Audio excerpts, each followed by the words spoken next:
shooting the first installments to build a spirit, just dealing with Joshua and Moses and the leadership role in the church and the family and society as a whole. We just start with Joshua 1 and 2.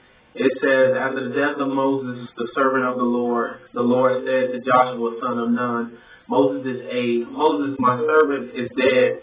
Now then you and all of these people get ready to cross the Jordan River into the land, and I am about to give to them, to the Israelites. So just conversing on this to help build the spirit as far as leadership goes, just kind of understanding that when it comes to being a leader and taking a transitional role, we have to abide ourselves as to who we are when we transition and who we are walking with God. Up until that point, because that role and that person and that character is what we take on, and it is what the people need to see from us for them to follow us and to believe in us. Moses was a great man, and his leadership and his conversations with God dictated everything that he was to his people at that time. And even in watching him, Joshua surely was a student to understand and to follow, as he did converse with God on his own, but his relationship with God was different. Moses was a more conversational piece with God, going back and forth, questioning things, and Joshua was more of a patient and obedient servant. And I'm sure this character is what helped Joshua lead when Moses died.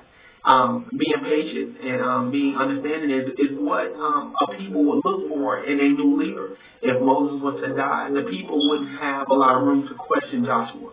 Being that the journey had already began, they will be asked to, follow. And as as Joshua did when he was following Moses, he was a leader in his own at that point, but he had to subside. So even in that transition, they will have to subside and follow Joshua. So that patience and that guidance that he showed and that kindness of heart, just to be willing to listen to the word of God, is what I think would help him in his traditional role.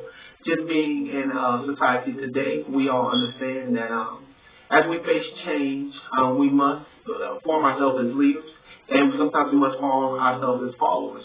But when it comes to building the spirit, we must remember that the relationship we take on on a daily basis is what's going to guide and be that character that we need at that moment of time when God calls us to be that leader or when God calls us to be that follower in preparation for that transition to leadership. Thank you very much.